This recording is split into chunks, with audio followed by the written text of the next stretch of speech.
Hi అండి. మనిషి జీవితంలో అనేక పనులు చేస్తుంటాడు. విజయాలు సాధించాలి, గొప్పవాళ్ళు కావాలి, అనేక రంగాలలో నిష్ణాతులు కావాలి, గొప్ప గొప్ప వ్యక్తులుగా పేరు ప్రతిష్టలు తెచ్చుకోవాలని చాలా మంది తహతహ పడుతుంటారు. అందుకోసమే చదువులు, నైపుణ్యాలు, అనేక రకాలైనటువంటి ట్రైనింగులు చేస్తూ ఏదో ఒక దాంట్లో ఉన్నత స్థాయిలో స్థిరపడాలని అనుకుంటారు.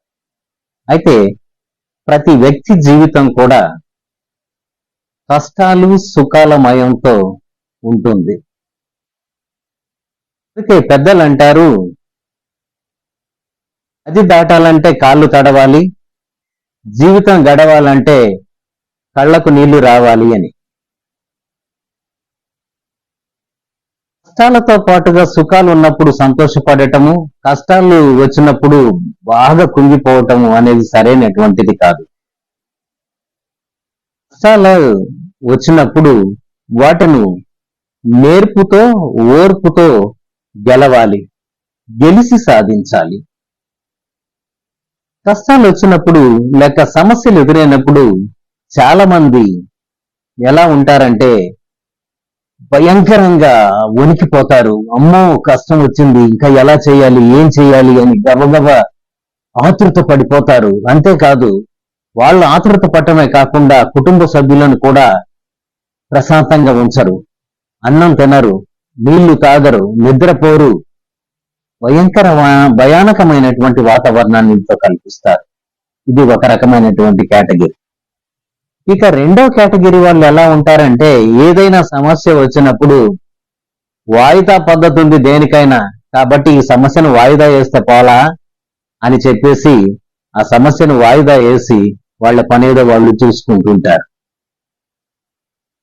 ఇక మూడో రకం వ్యక్తులు ఏంటంటే, ఒక సమస్య ఎదురైనప్పుడు ఆ సమస్యను పరిష్కరించటానికి ఉన్నటువంటి మార్గాలను అన్వేషిస్తారు. అలాగా వాళ్ళు సమస్యకు పరిష్కారాన్ని అతి తేలికగా కనుక్కొని ఆ సమస్య నుంచి త్వరగా బయటపడే వ్యక్తులుగా ఉంటారు. ఇంకొక తెగకు చెందినటువంటి వ్యక్తులు ఎలాంటి వాళ్ళంటే, ఏదైనా ఒక సమస్య ఉత్పన్నమైనప్పుడు ఆ సమస్యను ప్రపంచ యుద్ధం లాంటి సమస్యగా పరిగణిస్తారు. అలా పరిగణించేటటువంటి వ్యక్తులు ఆ సమస్యను మరింత పెద్దది చేసుకునే విధంగానే పయనిస్తారే తప్ప ఆ సమస్యకు పరిష్కారాన్ని కనుగొనలేకపోతుంటారు. దాని వలన ఎన్నో ఇబ్బందులు వాళ్లను చుట్టుముడతాయి. కాబట్టి ఏదైనా సమస్య అనేటటువంటిది ఎక్కడైనా ఉత్పన్నమైనట్లయితే పరిష్కారం అంటూ లేని సమస్య ఏదీ లేదండి. ఎటువంటి సమస్యకైనా కూడా పరిష్కారం ఉంటుంది. కాకుంటే ఒక్కొక్కసారి దానికి పరిష్కారం వెంటనే దొరుకుతుంది, ఒక్కొక్కసారి కొంచెం లేటుగా దొరుకుతుంది. ఒక పాత సామెత ఉంది, తాళం చెవి లేని తాళం అంటూ ఉండదు. అంటే ఇక్కడ అర్థం ఏమిటంటే, తాళం అనేది లేకుంటే లాక్ చేయబడినటువంటి లాక్ అనేది ఒక ప్రాబ్లము లేక ఒక సమస్య అయితే దాన్ని తీయటానికి తప్పకుండా దానికి కీ ఉంటుంది, తాళపు చెవి ఉంటుంది. అయితే ఈ తాళము అనేటటువంటి సమస్యను ఓపెన్ చేయటానికి మనకు కీ కావాలంటే దాన్ని వెతకాలి. ఒక్కొక్కసారి వెతుకుతున్నప్పుడు అది వెంటనే కనిపిస్తుంది, ఒక్కొక్కసారి వెతికినప్పుడు ఆ కీ వెంటనే కనిపించదు. కానీ కీ అయితే తప్పకుండా ఉంటుంది. ఆ కీ దొరికిన తర్వాత మనము ఆ లాక్ ను ఓపెన్ చేయొచ్చు.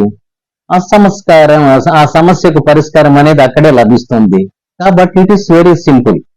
ఏ సమస్య వచ్చినప్పటికీ ముందు మనము ఆతృత పడిపోయి అమ్మో ఏమైపోతుందోనని భయపడిపోయి దాన్ని అనవసరంగా స్ప్రెడ్ చేసి దాన్ని అనవసరంగా అనేక యాంగిల్లో దాన్ని పరిశీలించి ఈ సమస్య పరిష్కారం అవ్వటం అనేది చాలా కష్టంగా అనిపిస్తుందని మనసులో ఎప్పుడైతే మనం ఫీడ్ చేసుకుంటామో దానివల్ల ఇంకా ఆ సమస్య తీవ్రత బాగా పెరిగిపోతుంది.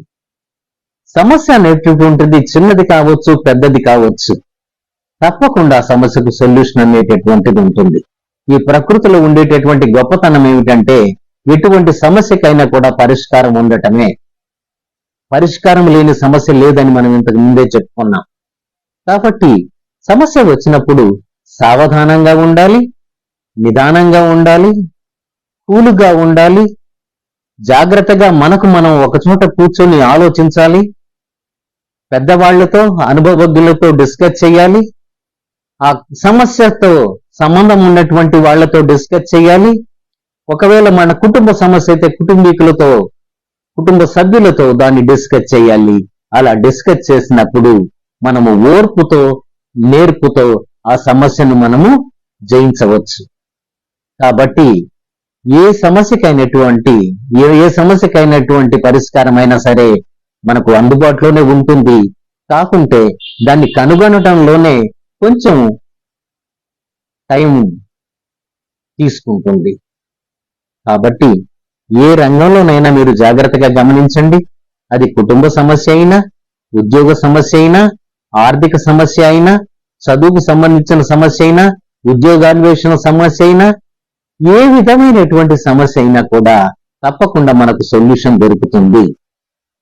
ఈ సొల్యూషన్ ను మనం సంపాదించాలంటే మనకు ప్రధానంగా ఉండాల్సింది ఏంటంటే, ఒకటేమో ఓర్పు ఉండాలి, రెండు నేర్పు ఉండాలి, మూడవది నిదానంగా పరిశీలించి కనుగొనేటటువంటి పరిజ్ఞానము ఉండాలి. ఈ మూడు ఉన్నట్లయితే ఎటువంటి సమస్యనైనా మనము జయించవచ్చు. ఆ సమస్యకు సొల్యూషన్ ని మనం ఏర్పాటు చేసుకోవచ్చు. కాబట్టి సమస్య అనేటటువంటిది ఏది కూడా భరించలేనంత సమస్య కానే కాదు. ఈ ప్రపంచంలో అసలు మనిషి భరించలేనంత సమస్యలు అనేవి ఏవి లేవు. కాబట్టి ఓర్పుతో, నేర్పుతో, తెలివితేటలుగా, ఓపికగా ఏ సమస్యనైనా గెలవండి. అది మనకు చక్కటి ఫలితాలను ఇస్తుంది. Thank you.